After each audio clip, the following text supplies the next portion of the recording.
be honest, most people don't want to talk to a salesperson. I'm curious around your go-to-market strategy. Our kind of go-to-market strategy is about nothing to do with selling the product. If you're basically providing value to the audience, it just becomes an incredibly efficient flywheel. And now with Coffee, your company, you're helping teams understand each other and data. What inspired the shift? Coffee really came about a year ago. 3 things came together at once. 1 was we built out our own go-to-market stack. 2 was every tool we were using was built BC before ChatGPT. And the 3rd was, frankly, watching Rippling, the powerhouse company in the HR space. And then we woke up the next day and there's suddenly like 8 companies that had all gotten like 30, 40 million in funding and were giving product away. And we're like, oh shit. What is one widely held belief that revenue leaders have that you think is bullshit or no longer serious?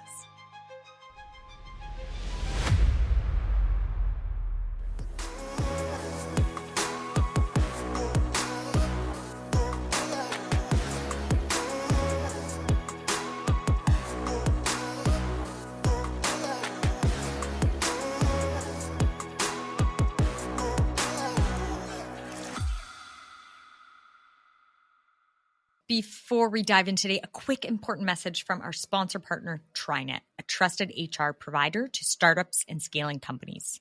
Every early stage founder is told to focus on product and growth. But behind every product launch and revenue milestone is a team. And building that team is one of the hardest and most important parts of the journey. Build the team that builds the company. That is part of your go-to-market strategy responsible for growth. Hiring the right people, keeping them supported, and creating the infrastructure to help them thrive is critical. TriNet exists to make that easier. TriNet's full suite of HR solutions is designed to support companies at critical inflection points, from early traction to scale. Learn more at trinet.com/GTMnow to see what's possible for your business. That's TriNet, TRINET.com/GTMnow. Now, on to the episode. This episode explores how AI is reshaping the modern sales stack. Doug Camplejohn, founder and CEO of Coffee, shares lessons from leading Sales Cloud at Salesforce and Sales Navigator at LinkedIn, and why he believes the future belongs to AI-native, rep-first platforms. You'll learn why most CRMs fail, what an efficient go-to-market stack should look like, and how to hire top performers using Doug's awesome test. I loved this part. He also shares a forward-looking take on AI agents, sales tech consolidation, and building high-output teams with fewer resources. Doug is a multi-time founder and product leader. Before Coffee, he founded FlipTop, which was acquired by LinkedIn, and held executive roles at Salesforce and LinkedIn. Doug, thanks for coming on the podcast. Thanks for having me. You bet.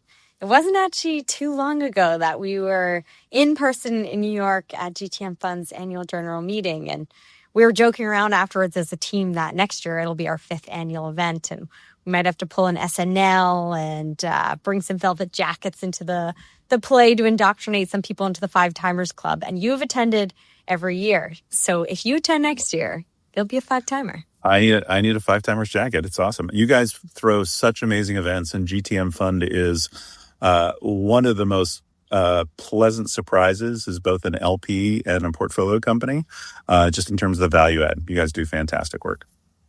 So thank you. Incredible. Well, thank you. Thank you for the kind words. We appreciate you. We appreciate everything that you do for the community and all areas that you're part of it. So we're fortunate to have you part of the community, but also very fortunate to be on the podcast with you today. We've been wanting to have you on for so long and super grateful that we made it happen. So thank you for joining us. Thank you. Excited to be here. You bet. And there is so much, Doug, that I want to pick your brain on. You are a multi-time founder. As an operator, you led two of the biggest sales platforms in the world, LinkedIn Sales Nav and Salesforce's Sales Cloud. You're an investor, also a phenomenal human. So let's start and jump right in. Would love to start at the part of your journey where you founded a company, FlipTop. Its applications use data science to help companies close more sales. And in 2015, it was acquired by LinkedIn, which is a dream outcome for many. Love to hear, a little bit around that experience of going through that acquisition and joining LinkedIn and how that experience was for you.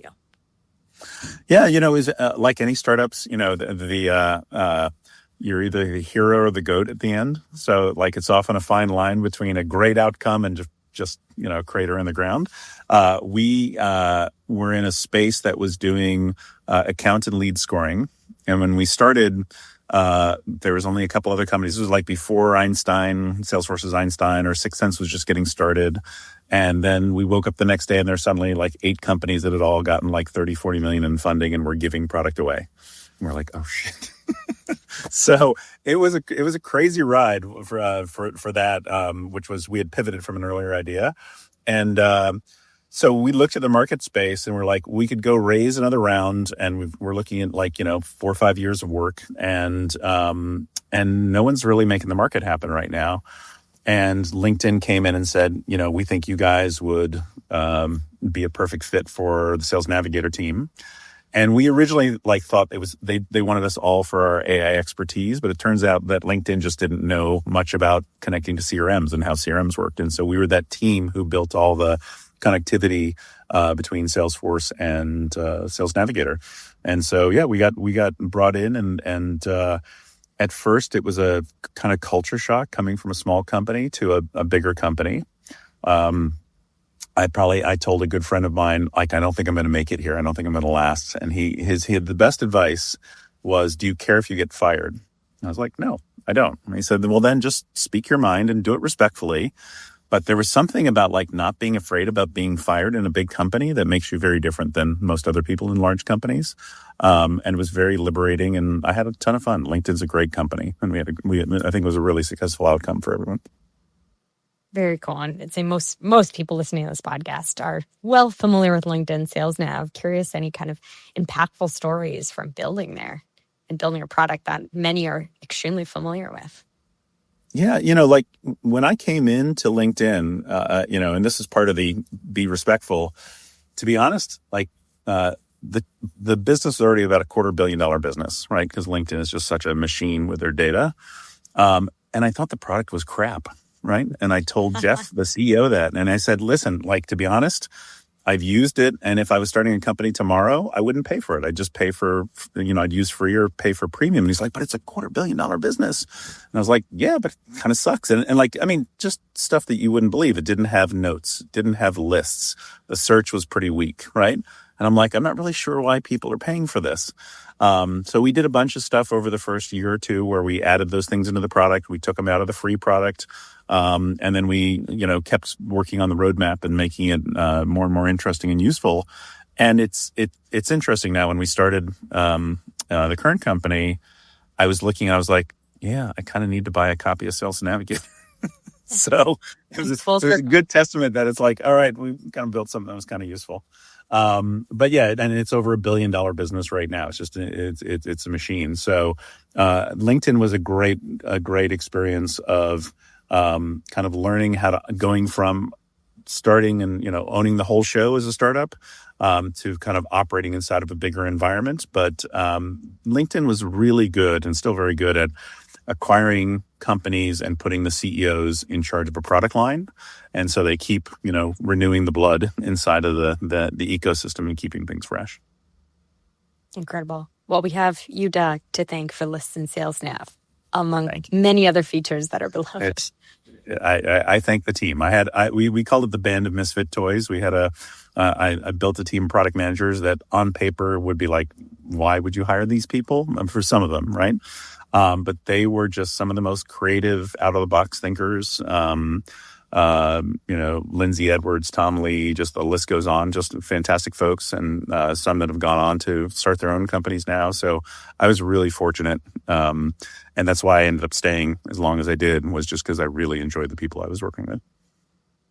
And how did you think about building? Because that's a common challenge for many around recognizing patterns of success, operational excellence, seeing not only maybe a track record, but the potential for somebody. How do you think about hiring, maybe at that time, but also now at your current company that we'll chat more about as we go?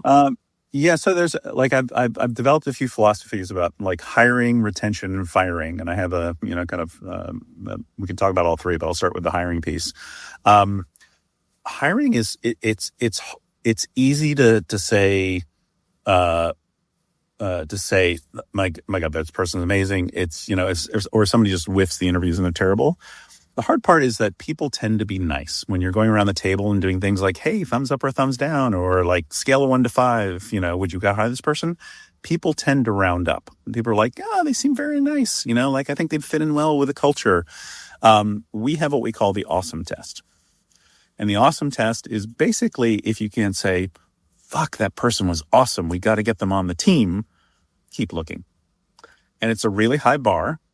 And we've passed on some amazing people in the process and made some mistakes, but I'd rather make mistakes of not hiring somebody than hiring somebody who's like, oh, I think they'll be good enough. And even with that, you don't get it right most of the time. So we also, whenever we bring somebody on, we also put a meeting on the calendar 90 days out, and we say, listen, like we're gonna really focus on making you successful in this first 90 days.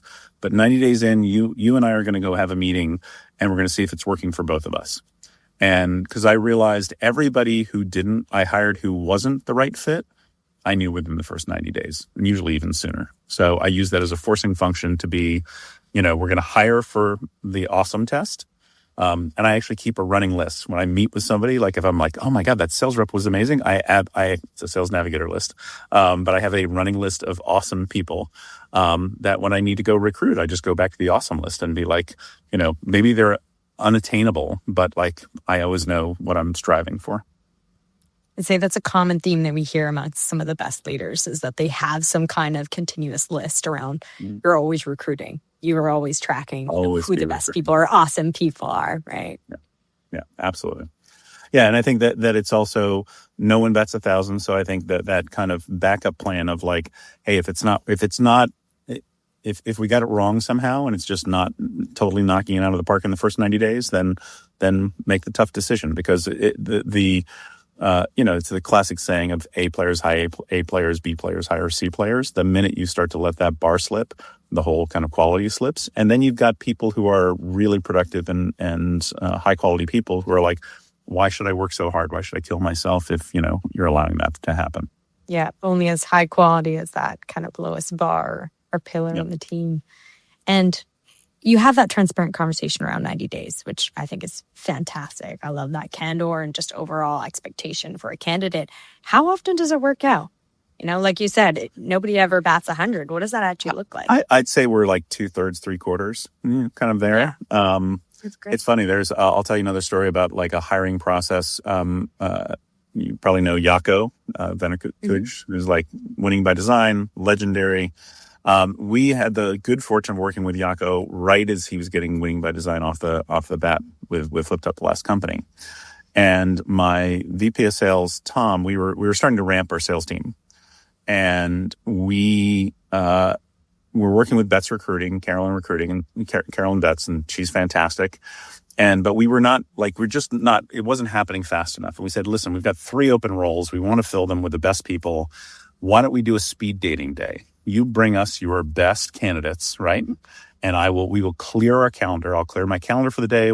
Tom and Jaakko will be in the office, clear their calendar. And we promise anybody who meets our bar, we will make an offer to at the end of that day. So they were like, all right, let's go. We're going to get a whole bunch of, nice little bonus checks if this works out. And the way we did it, I saw Jaakko for dinner last night, and he said they're still doing this now, is candidates would come in. And remember, these are sales candidates. So this process won't work for everybody. But these are sales candidates. So we brought everybody in and we said, here's how the interview is going to work. We have a half an hour. We're going to take 10 minutes and we're going to interview you. And then Tom and Jaakko would say, we're going to debrief to each other as if you were not in the room. So they would, let's say it was Jaakko and I, and you were interviewing Sophie. So it would be like, we would come ask you a bunch of questions. And then I would turn to Jaakko and be like, so what'd you think? And he might go, yeah, I think I didn't believe her last year's number. I thought she was bullshitting us on that. I said, yeah, I didn't think her argument for this was that, we would be that transparent and critical. And then we would say, sorry, you're not a fit to everyone. Because in our opinion, the sales interview started at that point. So if somebody couldn't go and convince us that, and it was remarkable, it was like 2/3 of the people were like, okay, well, thanks for having me in, and would just leave. And I'm like, you're in sales, come on. Yeah. But, if you know Olivier, who's GTM fund expert, Olivier, and working with Coffee, we hired him on the spot. He was one of the hires that we did that day because he said, respectfully, I disagree. And let me tell you why. And within 5 minutes, he had basically convinced Jaco and Tom that he should go meet with me. I spent 5 minutes with him and I said, yep, he's the guy. And he became our head of sales. Amazing. First of all, Olivier is incredible. But second of all, that's a really interesting process. It's an interesting hack for hiring, and I will use it again in the future in terms of salespeople. And I think that just in general, I think that you don't need to. I'm a big believer in the recruiting process that speed matters and your gut matters. So I think that what we try to do with folks is we'll do for any other position, we'll do a phone screen. We'll do try to do all of the interviews in one day. We'll give at the end of each day, where basically you're not waking up before you wake up the next morning, you know whether we're moving forward. And then we try to do just a final presentation or some kind of exercise if it's engineering or coding exercise. And then we basically make the offer contingent on references. Extremely quick. There's something I heard that always stuck with me, and I think about it now in terms of when we're recruiting is really how you run the process is how you run everything. And so as a candidate, how you run that process, like you said, if somebody's holding a rebuttal against what you've shared is indicative of how they work. Their speed around responding is indicative of their operational excellence. So, and it's a frustrating thing in big companies. Like I saw this at LinkedIn and Salesforce, where it would be like, oh yeah, we can't get everybody together, so this interview is going to drag out over weeks, right? Like, when people's availability. And, you just lose all the momentum. And your best advantage, if you've got really great talent, they've got lots of choices. And so your key is our goal was always everybody should leave the interview process going, damn, I want to work for that company, whether we offered them a job or not. Absolutely love it, Doug. And if we think back to more of your timeline, after over 4 years at LinkedIn, you went on to serve as Executive Vice President and GM at Salesforce's Sales Cloud. Yep. What are some impactful stories or moments from your time there building? So it was kind of wild. I mean, as I said, I didn't think I would last long at LinkedIn and ended up being there 4 years. I had another year to kind of hang out and invest if I wanted to at LinkedIn, but I was kind of, I try to always optimize for learning, and my learning curve felt like it was flattening at LinkedIn. Like we were, built a great team, we got a great roadmap, but it was kind of rinse, lather, repeat. So mine was, and I got a call from, Bill Patterson and Brett Taylor at Salesforce and said, hey, would you ever consider? And I was like, oh, San Francisco, similar kind of value system, a space I know a thing or two about. I think like all of you, I felt like, there's probably one or two things we could improve about Sales Cloud. And so felt like there was an opportunity to go do great things there. And so I joined Salesforce in the beginning of February 2021. And as you know, 6 weeks later, the entire world was on Zoom. Like we were all remote. So that was an interesting process. And I think Salesforce, I love the company working there, but I think it's a very different environment. They're a sales and marketing and corporate development machine. I learned so much working with Mark, working with John Samorjai and the corporate development team. Just the way they think about that whole process, they're incredible. But I am a builder. I'm a product guy, and Salesforce does a lot of their product stuff through acquisition. And so over time, they built up a lot of these pieces, and it was this kind of Frankenstack and really hard to kind of, do rapid change and do a lot of innovation in the core product. And so I think the combination of that and I had this idea that I couldn't let go of. And that's what I ended up leaving and starting Airspeed with the following year. I've worked with Steve Blank, who's an incredible, kind of the founder of the lean startup movement and an incredible marketing mind, and learned a lot from him years ago. But, I do think like Mark is probably one of the best, if not the best marketing executives out there. And he is just amazing at thinking about staying on bleeding edge first, because if you think about Salesforce, they're always looking at, it's agents, it's mobile, it's social, it's like everything. They are right there and thinking about that stuff. And just the way that he thinks about acquisitions. I mean, sales, LinkedIn, did obviously some acquisitions, but I think much more conservative. Mark really swung for the fences on that stuff. So if he said, for example, I want to build $1 billion marketing cloud, it was almost like, who do we need? Who's the leader? Who do we need to acquire? And then finally tell me the price. Whereas a lot of other companies are like, who can we afford, or what's in the realm of that, and just they think at a different level. So the level of kind of investment that they did and the M&A they did was just next level. That, I would say, is the resounding feedback that we get from all fronts around Mark. I mean, that you read on the internet, but also you heard directly from people that have worked with him, like yourself. We also had Craig Swenstrud, who's the founder of Qualified On, and he worked directly under Mark too. Exact same thing. Yeah, and he does it all in text. He's working in Hawaii, crazy hours, and you want to reach him. It's just like you call him on his mobile, or you text him, right? So he runs a how many cajillion billion dollar company just off of his phone. Yeah, pretty amazing. Yeah. Simplicity. And what's one painful, perhaps, lesson that you learned from scaling Sales Cloud or Sales Nav that shapes how you're building now? I think, I'll take a look at Sales Nav. I think we probably the middle of my journey there got a little defocused. We acquired some companies. We were doing kind of like DocSend, like document tracking things.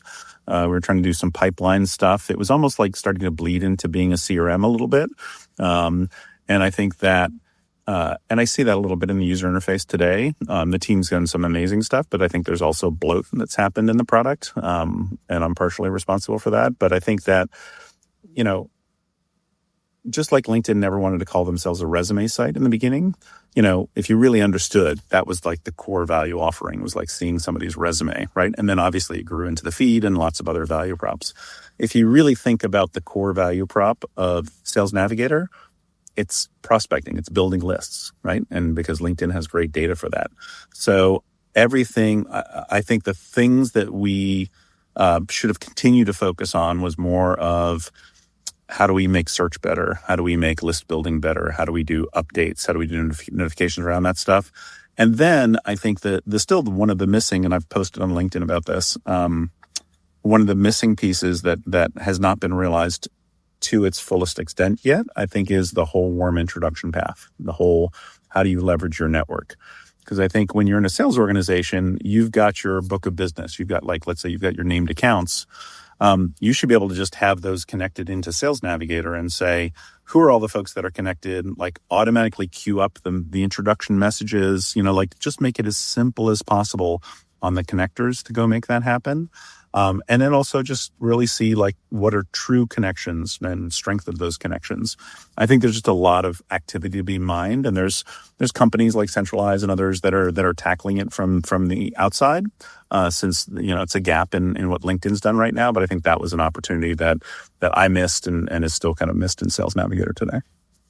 Mm-hmm. I think that is the hardest part too, is understanding the true connections, because nowadays everybody is extremely connected over LinkedIn. It's an incredible platform for that connectivity, but it is hard to infer the context of those connections sometimes. And I think it's hard in product management in general. I think it's hard not to just keep building features. Like, one of the things I have such great admiration for Google for doing, I mean, they're 25 years old now? And it's still, they finally added a link, for company or ads, but it's still the search bar. And if you remember when they came out, it was the era of portals. It was all about your news homepage and all your information. And to have that level of discipline to just say, it's so important that we have a simple interface and it's really fast. And to not and say that's always the number one feature. And I think very, very few companies and product managers kind of have that level of discipline to keep doing that in their products. And that's why you end up with a lot of these big bloated products after 20, 25 years that are really hard to use. And sometimes the products bloat. We're also seeing sales tech stacks off the bloat now too. The average rep's juggling over 10 tools.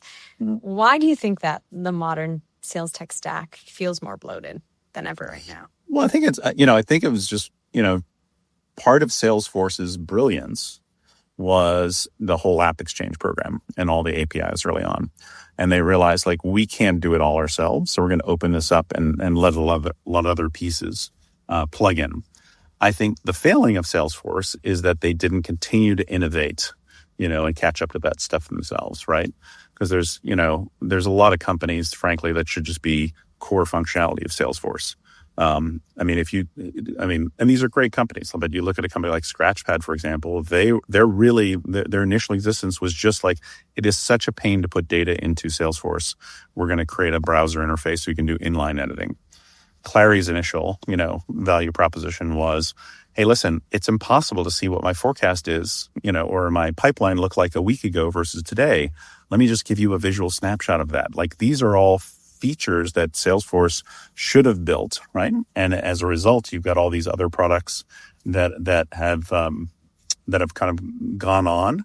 And it was kind of like, I think products go through this cycle of, like, best of breed, and you have a bunch of these things, and then the cycle changes, and then you start having consolidation in this whole suite, right? So if you walk way back to the early days of productivity software, Microsoft upended things with Microsoft Office by consolidating word processing and spreadsheets and presentations.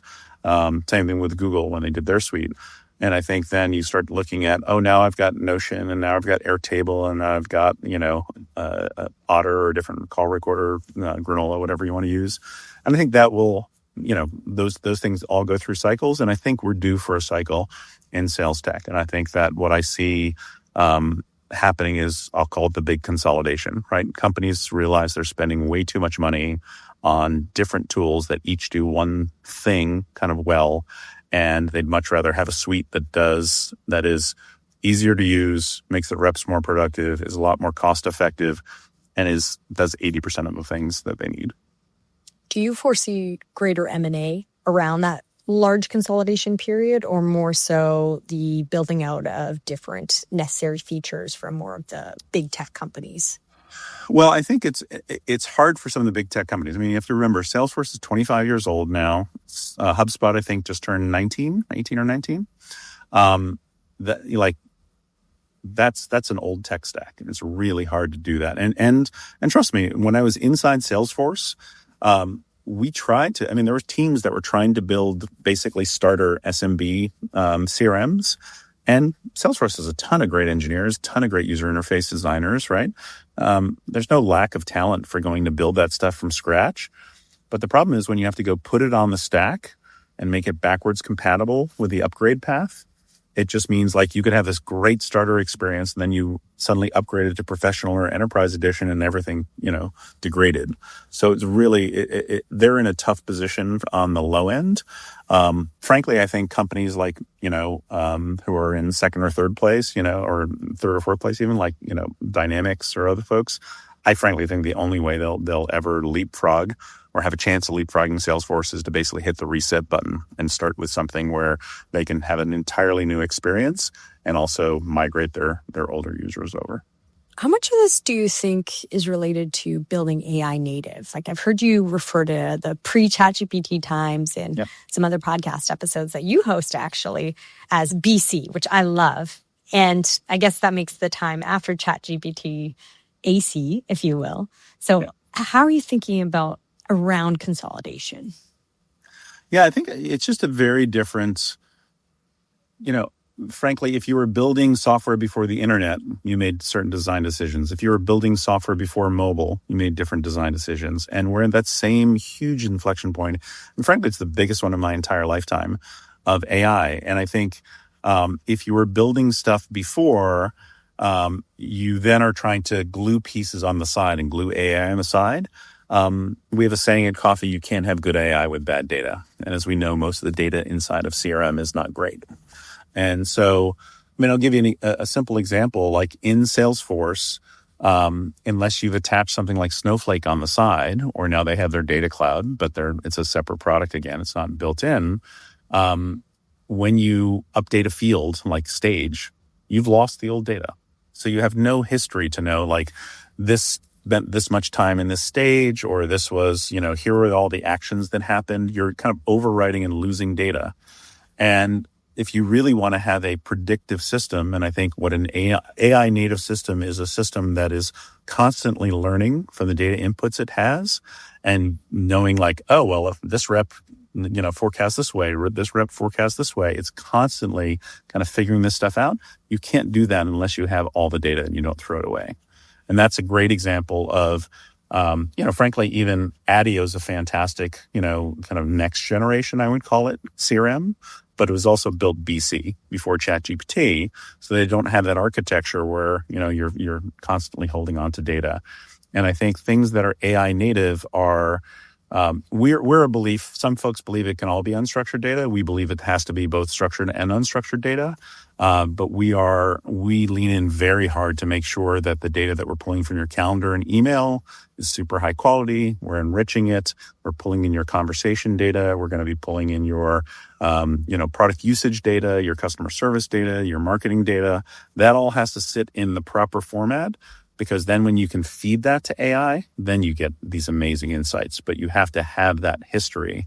And it's the only way for the kind of the legacy players to go do that without completely ripping out the engines on the plane mid-flight is by continuing to bolt things onto the side. So Salesforce will sell you everything, but it's going to be multiple pieces that you have to stitch together.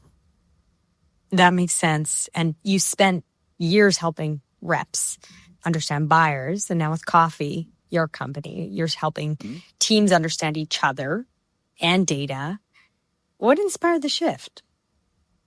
Coffee really came about a year ago. And so we were working on another startup, and kind of three things came together at once. One was we built out our own go-to-market stack. I went, wow, this is still kind of a shit show.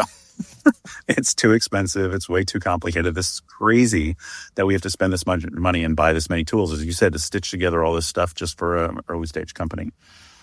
Two was, as we just talked about, like every tool we were using was built BC before ChatGPT. And I just think the design decisions were just different.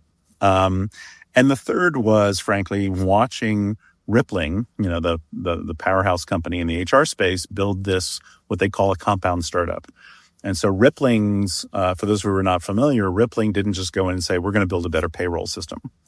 They said, the employee record is the axis around which all of these HR apps and even other kind of IT and finance apps rotate. So once we get this wedge in where we have the employee record, and payroll is a great wedge for that, we're not going to be able to build everything at once, but let's build the front end and the back end with the end state in mind, that ultimately we could offer up many, if not all of these apps ourselves over a long period of time. And in the short to medium term, we'll just integrate in with a ton of different other apps. And so that was kind of the final unlock for me, which is a lot of sales tech ends up being, we're going to solve this one problem. And, some companies, some of the ones we mentioned and others, get to $100 million plus just kind of solving that one problem. But then invariably they kind of look up and they go, okay, what's next? And then they try to acquire or build their way into it. And that's challenging. And so I think what we did at Coffee that I think is very different than other companies is say, okay, what does that end state look like? And we just realized there was no way to really solve the go-to-market problem unless you were solving the CRM problem. So that's where we started. Very cool. And for anyone unfamiliar with Coffee, give us maybe a 2-sentence overview. Yeah. So Coffee, we call it the AI first CRM that works for you. And that's because most CRMs today feel like you're working for it instead of the other way around. And we're actually launching 3 versions of Coffee.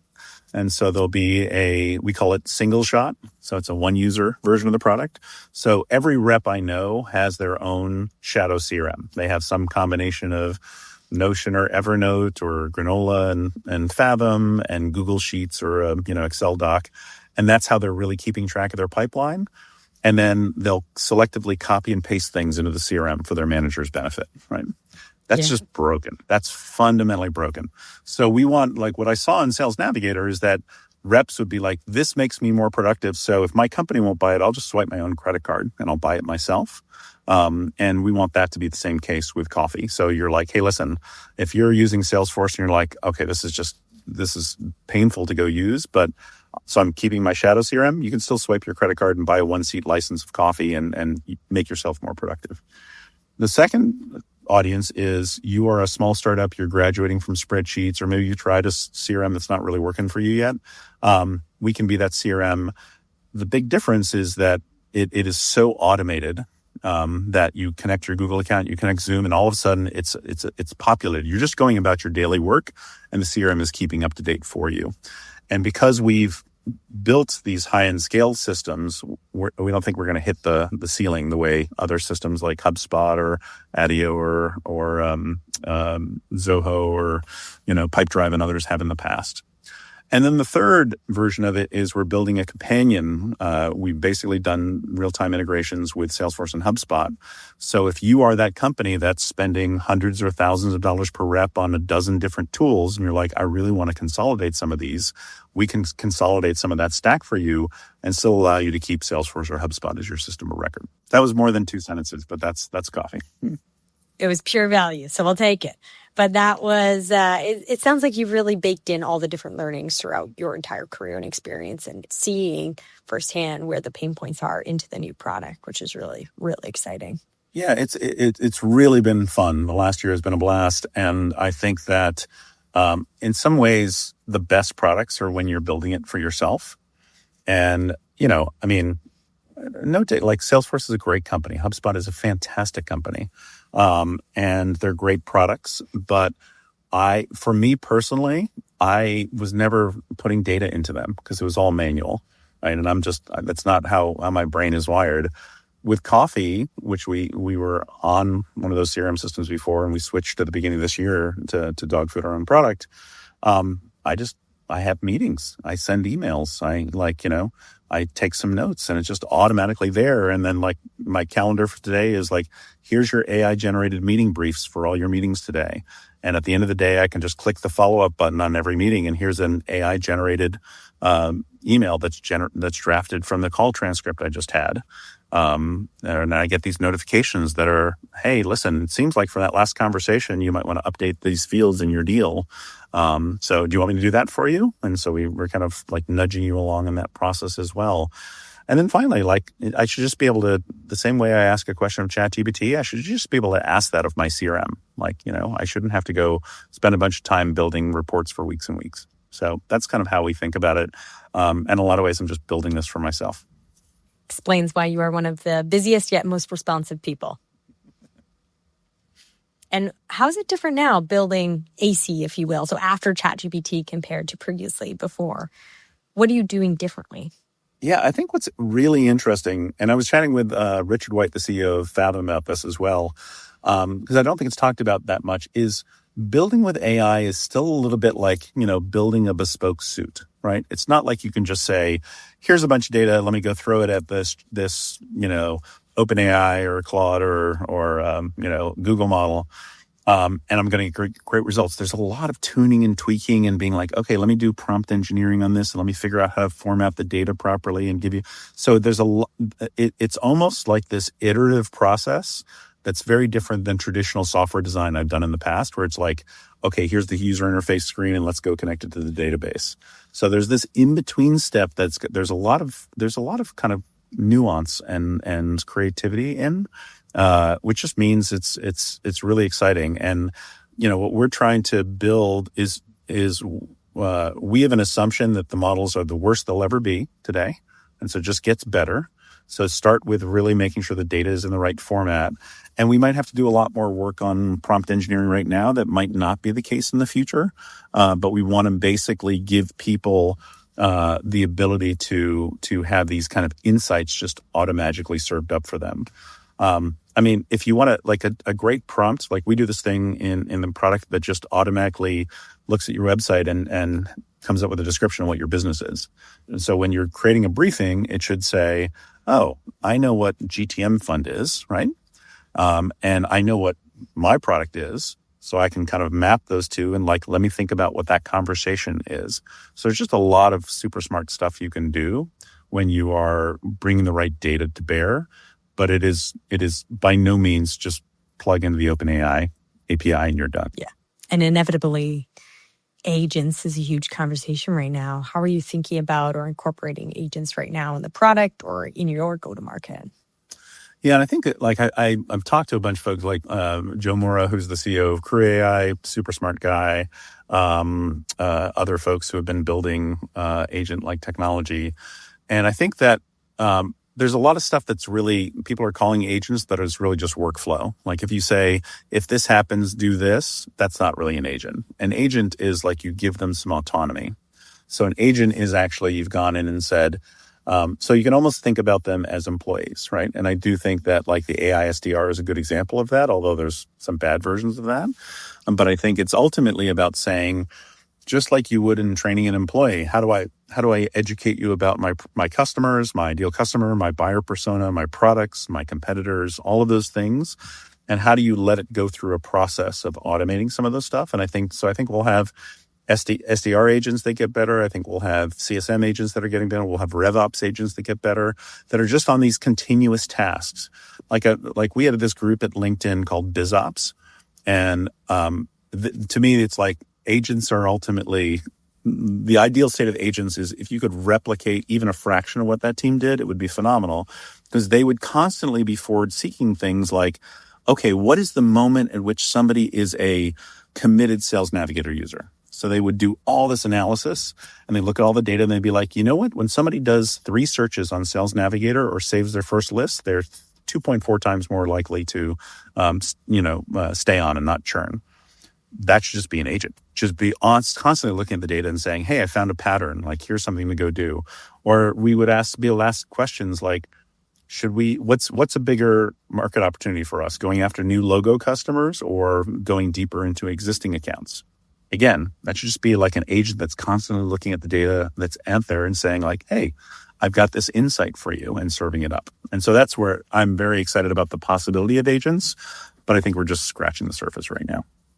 The speed at which startups can build with that kind of data at their disposal would just be incredible. Yeah, no, it's amazing. And like things like the MCP interface on top of Claude that lets you kind of, wire up different apps and kind of put those things together is becoming incredibly interesting. So yeah, I think it's like the sands are shifting very quickly. There's never been a time in my entire career, and I've got a few gray hairs, that it has been this exciting or changed this quickly.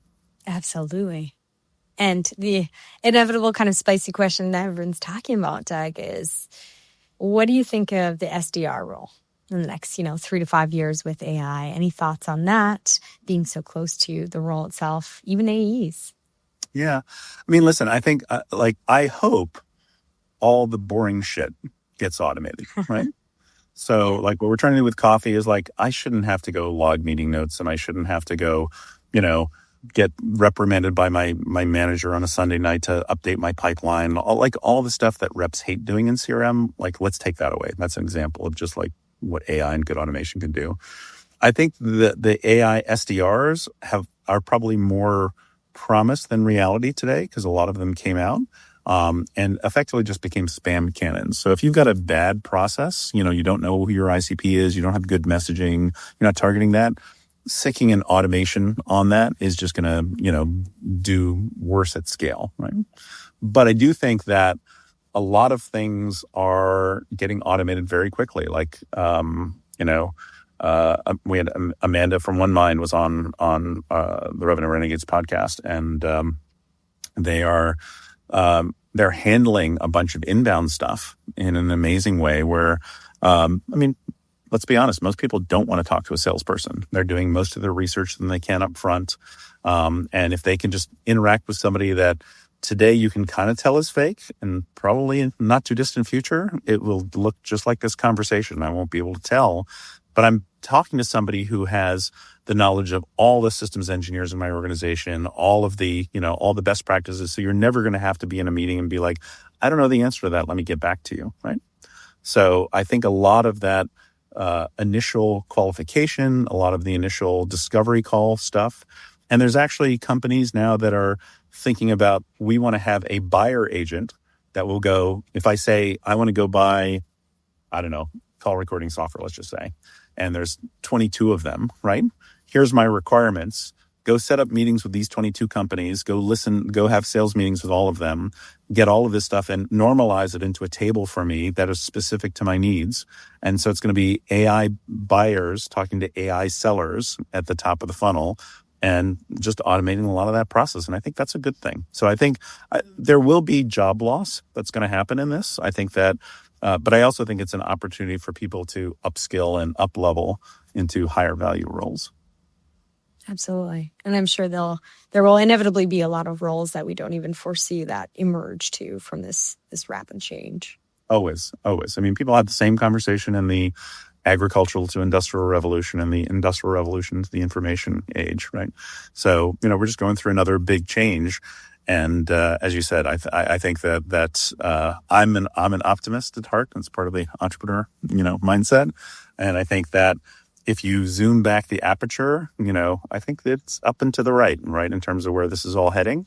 I think when sometimes you get very narrow, you can be in these wild, ups and downs, and it can look, bleak, or you can be overly enthusiastic or overly pessimistic. But I think that this is all net positive.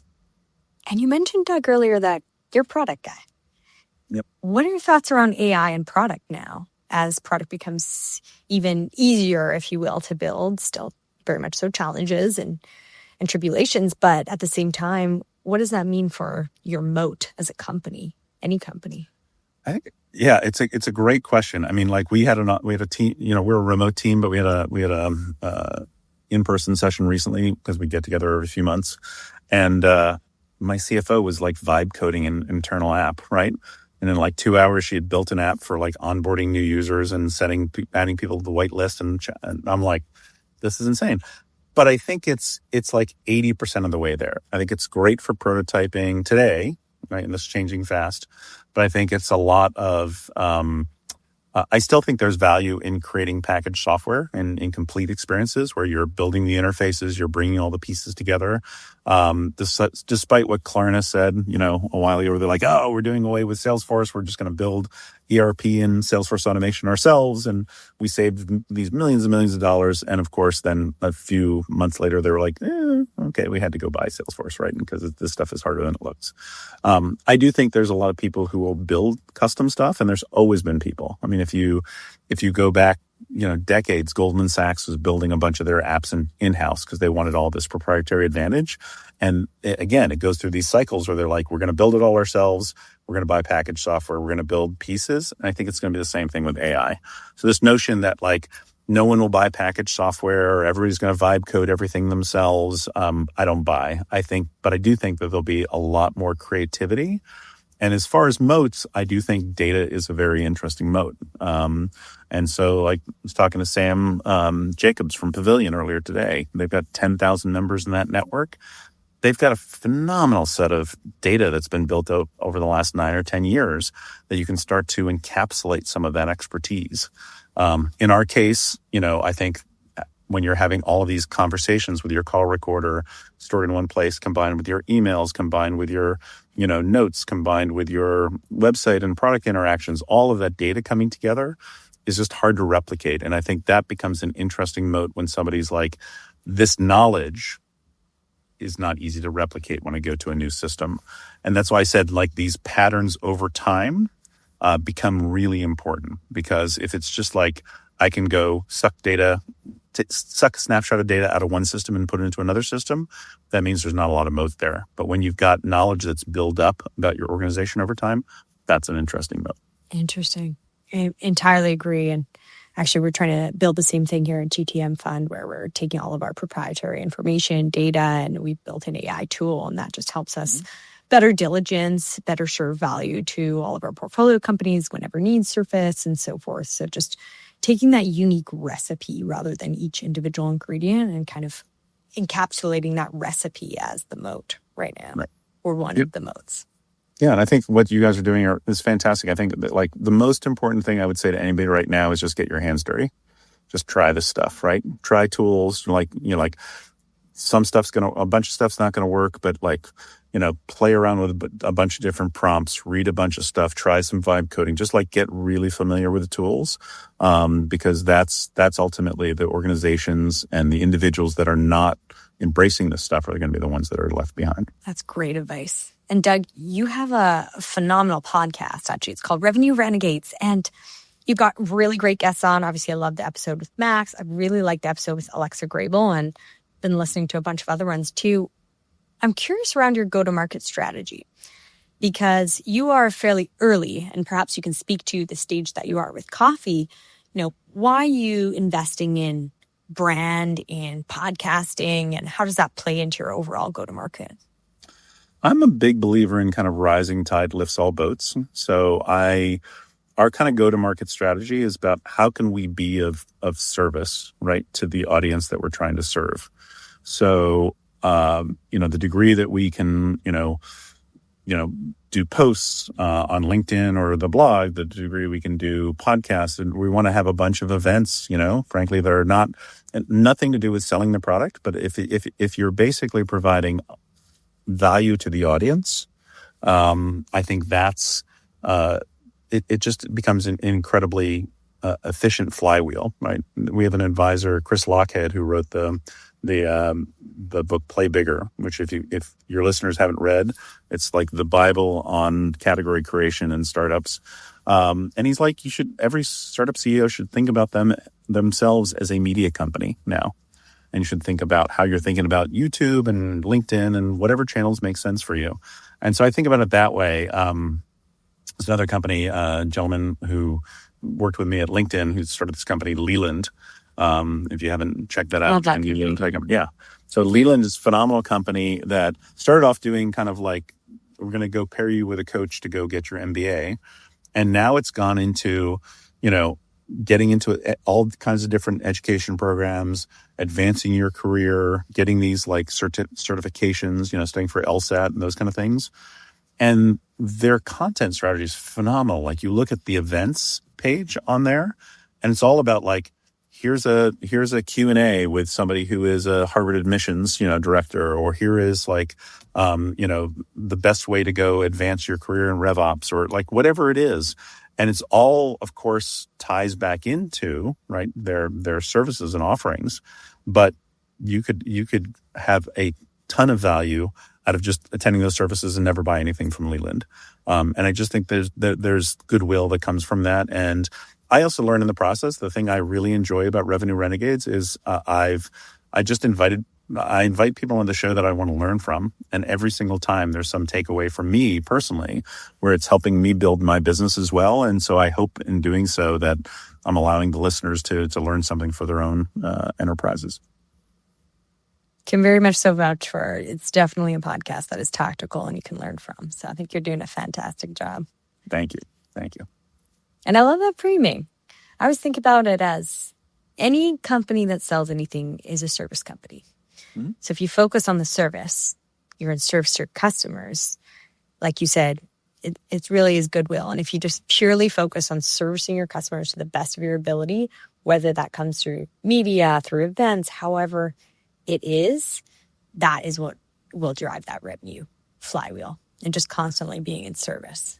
Well, and I think GTM Fund is such a great example of this. I mean, I think that you're selling money, right? There's lots of people who are selling money, right? And obviously, Andreessen Horowitz really, a while back really led this idea of the value-added VC that a lot of other VCs copied, which was we're going to give you PR professionals, we're going to give you recruiting professionals, all that stuff. And that's fantastic.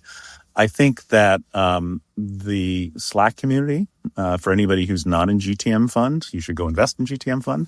But it is one of the most amazing resources in terms of, people posting hey, here's a great candidate, or I'm looking for a candidate, or I've got to, I'm thinking about a comp plan. How do you think about it? I mean, I don't know what the number is. It's 300 plus LPs you guys have. Mm-hmm. And it's an amazing resource that I would pay just for that access to that resource. So for me as an investor and a portfolio company, it's been such a bonus.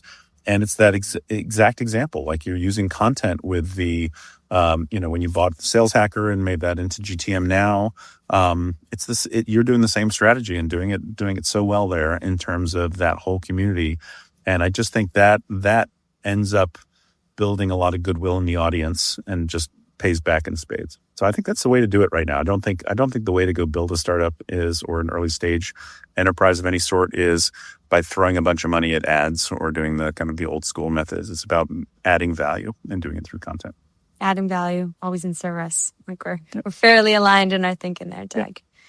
And you shared some incredible hiring strategies, tactics earlier in our conversation today. Are you hiring for any roles at Coffee? I think listeners would be pretty excited to build with you as a leader. So if there are any roles, we'd love to plug them in. We're at June 24th and June 25th, we go live on the website. And so we're starting to ramp up our go-to-market efforts. And so we definitely want to talk to some folks in that area. And always, like, if you're awesome, I want to talk to you, even if it's not a role that we have right now. I'm always recruiting. I'm always looking for amazing engineers, amazing, marketers, salespeople, et cetera.